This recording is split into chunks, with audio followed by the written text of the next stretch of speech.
My roommate dated every Tinder date before I could, until I started dating her landlord who's evicting her. I'm Madison, and I swear I'm not a vindictive person, but sometimes karma just works in the most beautiful ways. It started 3 months ago when I matched with this guy named Tyler. He was cute, worked in marketing, had a dog in his photos. We chatted for 2 days, really hit it off. He asked me out for Thursday night. I was excited. I told my roommate Vanessa about it while we were both in the kitchen making dinner. She seemed interested, asked me all these questions: where we were meeting, what time, what he looked like. I thought she was just being a good friend, getting invested in my dating life. Thursday morning, I woke up to a text from Tyler canceling, said something came up.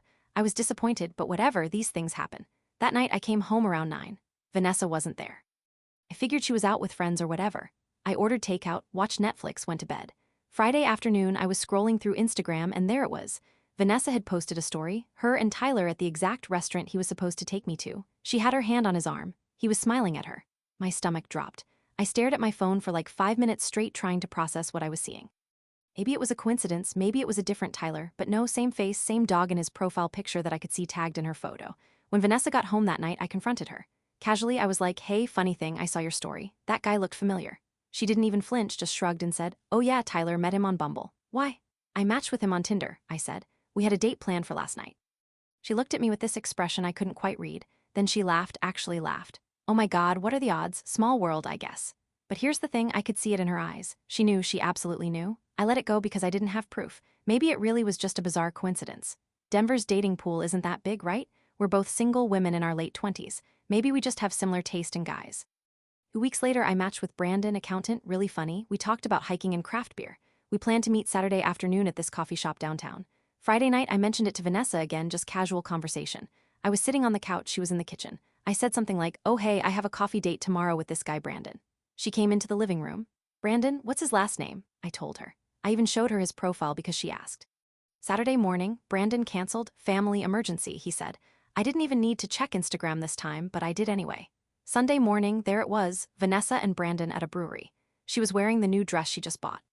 This time, I didn't confront her immediately. I was too angry. I went to my room and just sat there, trying to figure out what was happening. Was she hacking my Tinder? Did she have access to my matches somehow? I checked my phone security, changed all my passwords. Everything seemed fine, no suspicious logins. Then I realized she didn't need to hack anything. I was literally telling her about these guys, showing her their profiles, giving her their names. She was just finding them on other apps and matching with them first, or reaching out directly if she could find them on Instagram or Facebook. It was so calculated, so deliberate. I felt sick. That night I asked her point blank, "Did you go out with Brandon?" "Brandon who?" She was eating cereal, standing at the kitchen counter. "The guy I told you I was supposed to meet yesterday." She paused, just for a second, then continued eating. "Oh yeah, different Brandon though. Brandon Mitchell works in finance." "Mine was Brandon Mitchell too, accountant." Must be the same guy then. Weird." She wasn't even trying to sound convincing anymore. "Why are you doing this?" I asked. She finally looked at me. "Doing what, Madison? Dating? Sorry, I didn't realize you had a monopoly on every single guy in Denver. You're deliberately going after the guys I match with." "Prove it," she said. Then she smiled, this cold, empty smile. "Besides, if they're so quick to ditch you for me, maybe that says something about you, not me." I stood there, stunned. We'd been friends for 3 years, roommates for 2. I thought I knew her, but this person in front of me, I didn't recognize her at all. After that, I stopped telling her about my dates, stopped mentioning anything about my dating life, but the damage was done. I was paranoid. Every match felt contaminated somehow, like she was watching, waiting. I took a break from dating apps, focused on work, on my friends, on anything else. Then one Tuesday evening, I got home from work and found a notice taped to our apartment door. It was an eviction warning addressed to Vanessa. She was 2 months behind on rent. I didn't know that. We split everything else, but we paid rent separately to the landlord. Her financial situation was her business, or so I thought. I took the notice inside and left it on the kitchen counter. Vanessa got home, she saw it and just crumpled it up, threw it in the trash. "You're getting evicted?" I asked. "It's fine, Marcus is just being dramatic, I'll figure it out." Marcus, that was our landlord. I'd never actually met him. We'd moved in 2 years ago, but everything was done through email and a property management company. Vanessa had been the one to find the place. She'd handled most of the communication. 2 months of rent isn't nothing, I said. "Are you okay?" "Do you need help?" "I don't need anything from you," she snapped. Then she went to her room and slammed the door. The next day, I got an email from Marcus. "Wanted to schedule a time to inspect the apartment, routine maintenance," he said. He'd be by Friday afternoon if that worked for me. I said yes. Friday came. I worked from home that day, so I was there when he knocked. I opened the door and okay, Marcus was not what I expected. I'd pictured some old guy, maybe in his 50s or 60s, someone who inherited property from his parents or whatever.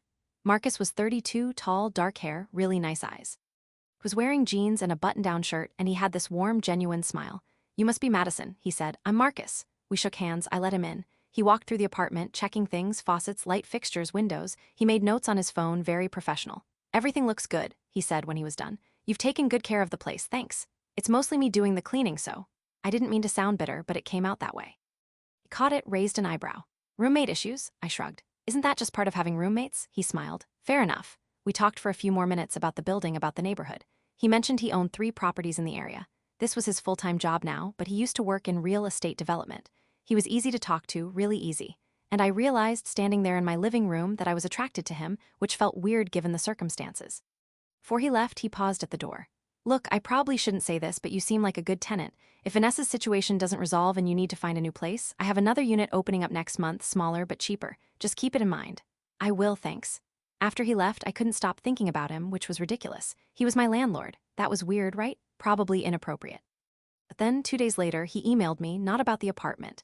He said he'd been thinking about our conversation, and he wanted to recommend this restaurant he'd mentioned, said if I ever wanted to check it out, he'd be happy to show me, as friends, of course. I stared at that email for like an hour. Then I said yes. We met Tuesday night. The restaurant was small, kind of hidden, amazing Italian food. We sat there for 3 hours just talking about everything, our families, our jobs, what we wanted out of life. He was funny, smart, thoughtful. At the end of the night, he walked me to my car. "I had a really great time," he said. "Me too, would you want to do this again?" "Yes, definitely yes." We started seeing each other regularly, 2 or 3 times a week, coffee dates, dinner dates. We went hiking one weekend, saw a movie another night. It was easy, natural, the best relationship I'd had in years. I didn't tell Vanessa, partially because we barely spoke anymore, partially because I didn't want to. She'd made it clear she didn't want anything to do with my life, so I returned the favor. About a month into dating Marcus, he brought up Vanessa's rent situation. We were at his place having dinner. "She's 3 months behind now," he said. "I've tried to work with her, offered payment plans, nothing. She won't respond to my emails or calls. I'm going to have to file for eviction formally." "What does that mean for me?" I asked. "You'll be fine. The lease is in both your names, but you're current on your portion. Can work something out, transfer the lease to just you, or you can find a new roommate, or yeah, we'll figure it out." I nodded. I felt bad for Vanessa in an abstract way, but also I was still angry about the whole dating sabotage thing. Part of me felt like this was karma. The eviction notice was served 2 weeks later, official this time. Vanessa had 30 days. That night she finally confronted me. I was in my room when she barged in without knocking. "Did you know about this?" She waved the notice at me. "The eviction. Did Marcus tell you he was doing this?" I hesitated, which was my mistake. She saw it immediately. "You did, you knew." Her face twisted. "You're sleeping with him, aren't you?" "That's none of your business." "Oh my God, you are? You're sleeping with our landlord? That's so pathetic, Madison." "At least I'm not stealing other people's dates," I shot back. She laughed, this harsh, bitter sound. "Is that what this is about? You're still mad about that? You deliberately sabotaged my dating life for months and you don't even care." "Those guys didn't want you anyway," she said. "I did you a favor, showed you who they really were. By lying to them, by manipulating situations. I didn't lie about anything. I was better. They chose me." The audacity, the absolute audacity of her statement made me speechless. "Get out of my room," I finally said. "This is my apartment, too. For 30 more days." She stared at me. And she left, slamming the door behind her. Over the next week, Vanessa became impossible to live with. She stopped cleaning up after herself completely, left dishes in the sink for days, played music loud at weird hours, brought random people over at 2:00 in the morning. I started staying at Marcus's place more. It was easier, quieter. Plus, I was falling for him, really falling. We hadn't said the words yet, but I felt it, and I was pretty sure he did, too. One night, we were lying in his bed just talking. I asked him, "Why did you ask me out? Isn't it weird, the landlord-tenant thing?" He thought about it. "Honestly, yeah, probably. But you seem different, smart, funny kind. I couldn't stop thinking about you after that first inspection. And I figured worst case scenario, you'd say no and we'd keep things professional. Best case scenario," he pulled me closer, "this." I kissed him. We fell asleep tangled together. The next morning, I woke up to 17 missed calls from Vanessa and about 30 texts. My heart started racing. I called her back immediately. She answered on the first ring. "Where are you?" I stayed at a friend's place. "What's wrong?" "I need to talk to you now. Get home." "Vanessa, what's going on?" "Just please, I need you to come home." I looked at Marcus. He was awake now, watching me with concern. I told him I had to go. He offered to come with me, but I said no. This felt like something I needed to handle alone. When I got to the apartment, Vanessa was sitting on the couch. She looked terrible, like she hadn't slept in days. "What happened?" I asked. "I need to tell you something about Marcus." My stomach dropped. "What about him?" She took a breath. He's the reason I've been so broke, the reason I can't pay rent." "What are you talking about? We were together," she said. "Marcus and me 2 years ago, right before you moved in." I felt the room tilt. "You're lying." "I'm not. We dated for 6 months. It was serious, or I thought it was. Then he ended things out of nowhere, said he needed space, needed to focus on his business." I was devastated. "Why didn't you me this?" "Because I found this place through him," she said. "He offered it to me, said we could still be friends, said it would be a fresh start, and I needed somewhere to live, so I agreed. You weren't supposed to move in. It was supposed to just be me, but then I couldn't afford it alone, so I found you." I sat down. My head was spinning. He's been manipulating you, Vanessa continued. The whole thing, the eviction, it's not about the rent. He's trying to get rid of me, and he's using you to do it. That doesn't make any sense. If he wanted you gone, he could have just not renewed your lease. It's more complicated than that. There are things he doesn't want me to tell people. Like what? She looked away. He's not who you think he is, Madison. The properties he owns, some of them were acquired in, let's just say, questionable ways. Exploiting loopholes, taking advantage of people who didn't understand contracts. I found out about it when we were together. He made me sign an NDA when we broke up. An NDA? That's Vanessa, that sounds insane. I know how it sounds, but I'm telling you the truth. And when I started missing rent payments because I lost my job 2 months ago, he saw an opportunity.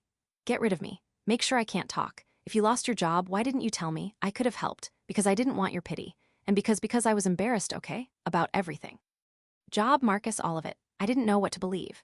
Part of me wanted to think she was making this up, trying to manipulate me like she'd manipulated those dating situations, but there was something in her voice, something raw and real that I hadn't heard in months.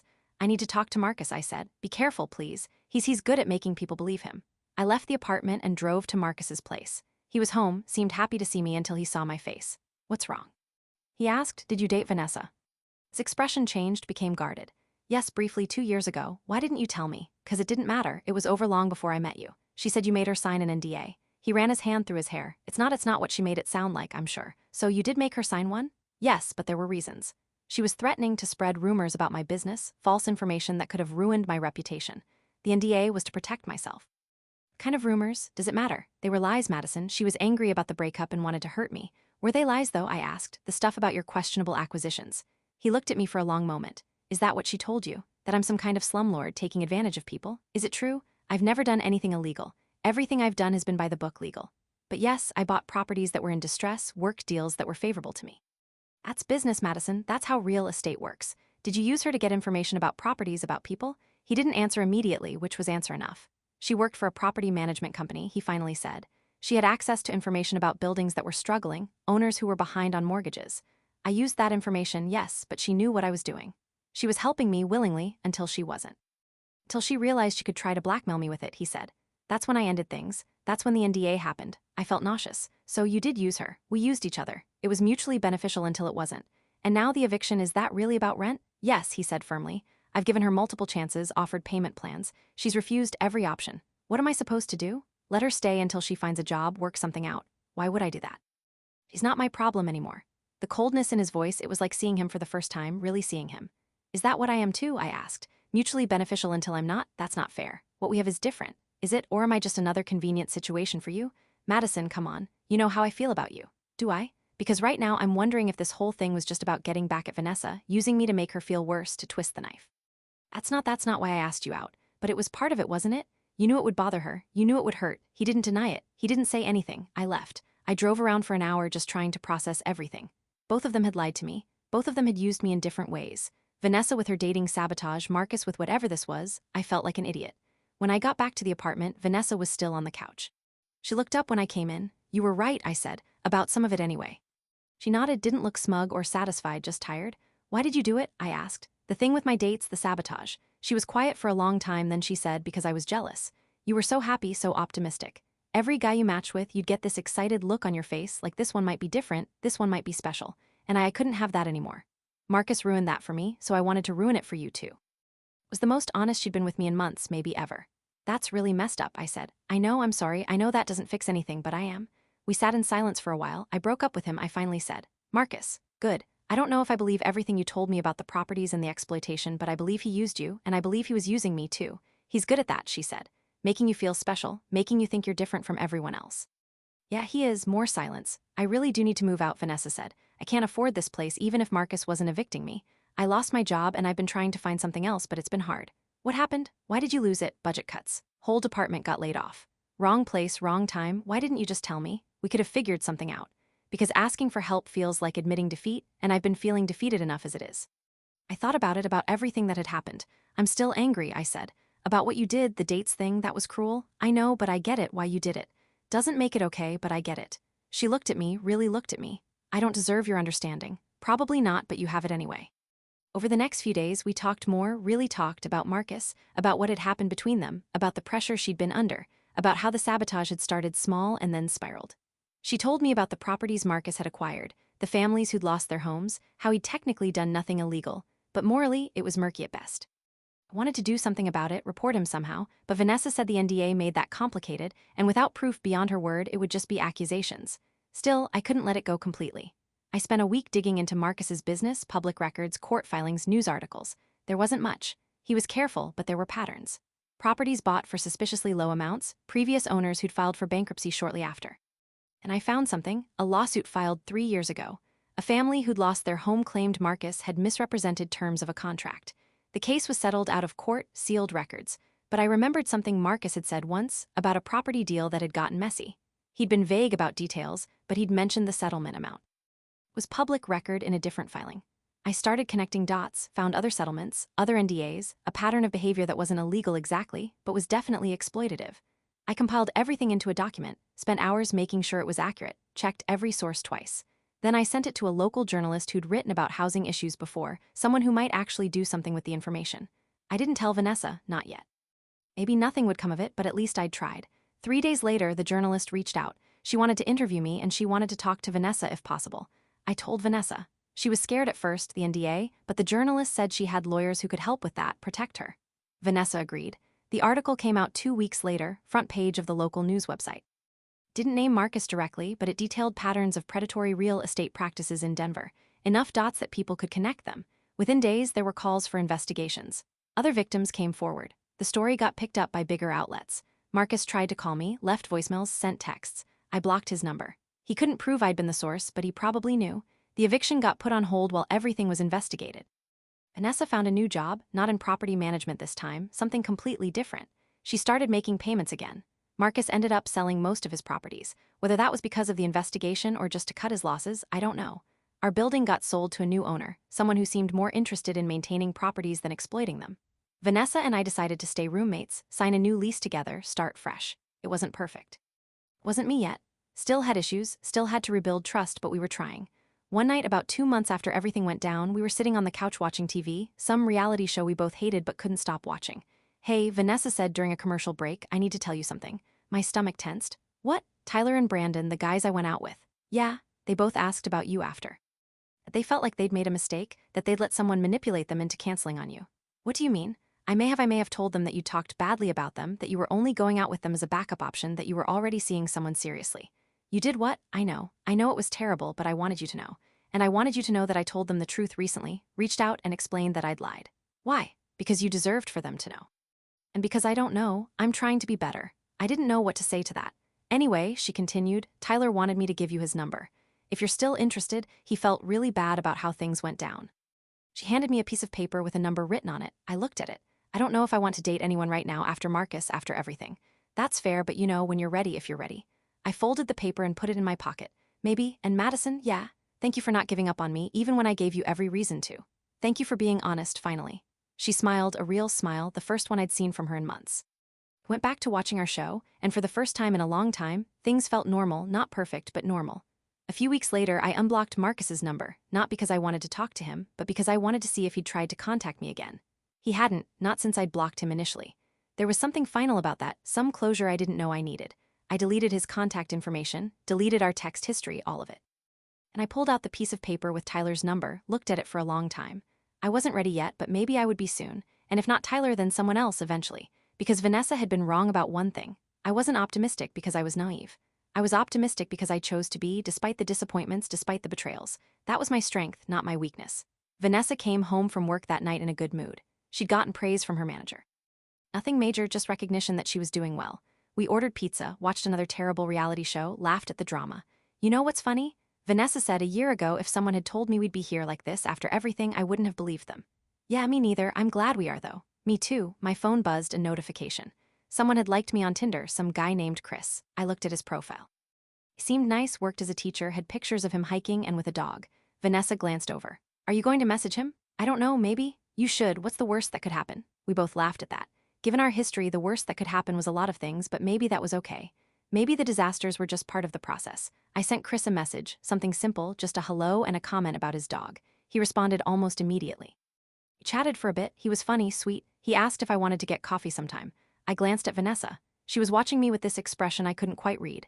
Then she nodded just slightly. I said yes to Chris. We made plans for Saturday. This time I didn't tell Vanessa any details, not his last name, not where we were meeting, not what time.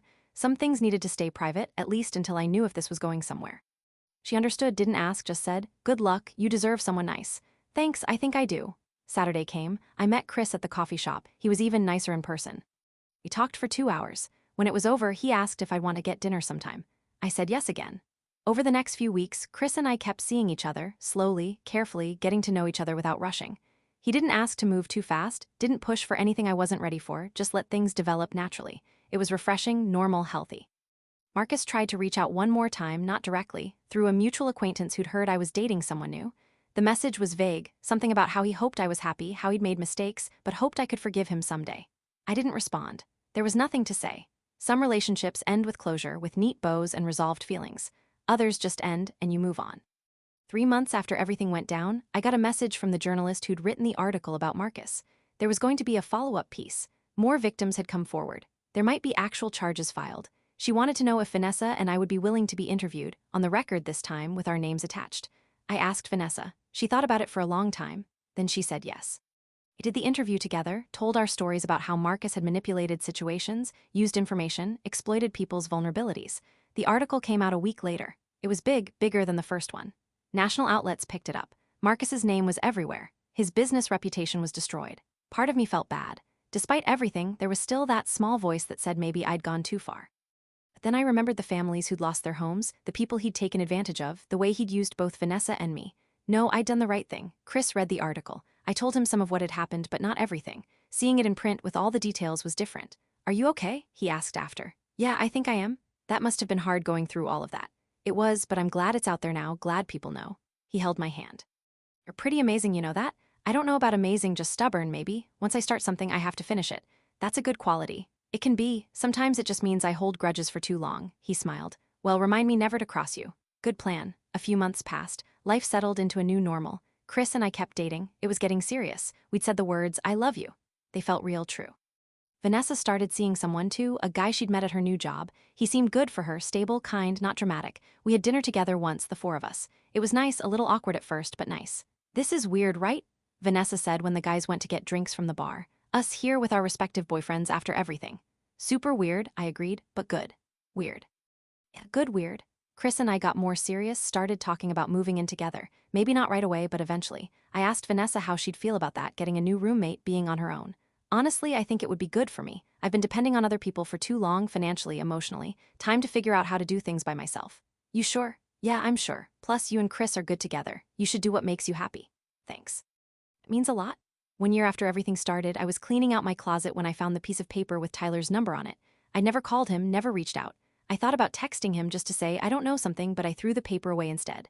That chapter was closed. Chris was my present, hopefully my future. Some connections aren't meant to happen. Some timing is just wrong, and that's okay. I ran into Marcus once at a grocery store. We both froze when we saw each other. "Madison," he said. "Marcus, how have you been?" "Good, you?" "Managing, trying to rebuild." I nodded, didn't know what else to say. "I'm sorry," he said, "for how things ended, for everything." "Okay, I mean it. I was in a bad place, made bad choices. You didn't deserve that." "No, I didn't. I hope you're happy now." "I am," I said, and I meant it. He nodded. Then he walked away, down a different aisle, out of my life for real this time. Chris was waiting in the car. I got in and he looked at me. "You okay? You look shaken." "I'm fine, just ran into someone I used to know." "Want to talk about it?" "Not really. Can we just go home?" Of course. Home. It was Chris's apartment, but it already felt like home. We'd been spending so much time there that I'd basically moved in without officially moving in. My lease with Vanessa was up in 2 months. We decided not to renew together. She was getting her own studio. I was moving in with Chris officially. It all felt right, like everything had led to this point. The night before I moved out, Vanessa and I sat on our couch one last time, drinking wine, talking about everything and nothing. "Remember when we first moved in?" she said. "We were so excited, thought we were going to be the best roommates ever." "We were for a while, then we weren't." "Then we figured it out," I said. "Did we, though, figure it out?" "I think so. We're here, aren't we?" "Still friends, despite everything?" She smiled. "Yeah, despite everything. I'm going to miss this place," I said. "Me too, but I'm excited for what's next for both of us." "Me too." We clinked our glasses together, a toast to endings, to beginnings, to the messy, complicated journey between them. The next day, Chris helped me move my stuff. Vanessa helped too. We ordered pizza, laughed about old memories. It was bittersweet but good. When everything was moved, Vanessa hugged me. "Thank you," she said, "for everything, for not giving up." "Thank you for being honest, finally." Better late than never, right? Right. I watched her drive away from my new place. Chris came up behind me and wrapped his arms around my waist. "You good?" he asked. "Yeah, I'm good." And I was really, truly good. 2 years after my roommate dated every Tinder date before I could, I was standing in a completely different place, literally and figuratively. Chris and I got engaged 6 months after I moved in, married 6 months after that. Small ceremony, just close friends and family. Vanessa was there. She'd become friends with Chris too, not super close, but friendly, comfortable. She'd been promoted at her job, was doing really well. Her boyfriend was there at the wedding too. They seemed happy. Marcus wasn't invited, obviously, but I'd heard through the grapevine that he'd moved to a different state, started over somewhere new. Part of me hoped he'd learn something, become a better person, but mostly I just didn't think about him anymore. My wedding night, Vanessa pulled me aside. "You look happy," she said. "I am. I'm glad. You deserve this. So do you. I hope you find it too." "I think I might have," she said. "Not there yet, but getting closer." "Good." We hugged, a real hug, the kind that said we'd been through something together and come out the other side. Later that night, Chris and I were alone in our hotel room, just us, finally married. "Can I tell you something?" I said. "Anything. I'm really glad your profile didn't get stolen by my old roommate." He laughed. "What?" I explained the whole thing, the dating sabotage, the Marcus situation, all of it. He'd heard pieces, but never the full story. "Wow," he said when I was done. That's a lot. I know, kind of a disaster, but it led to this, to us." "Maybe not a complete disaster." "No, not complete." He kissed me. "I love you, Madison. I love you too." And that was it. That was the end of the story, not with grand revelations or perfect closure, just with happiness, with moving forward, with choosing to build something new instead of staying stuck in something broken. Sometimes poetic justice isn't about revenge, it's just about living well, being happy, finding something real after surviving something fake. My roommate dated every Tinder date before I could, until I started dating her landlord who was evicting her. But in the end, none of that mattered, because the best relationship I ever had wasn't with Marcus. It wasn't even with any of those stolen dates. It was with Chris, someone I found on my own, someone who chose me, really chose me, and that made all the rest of it worth it. Even the messy parts, even the painful parts, because sometimes you have to go through the disaster to find the happiness waiting on the other side.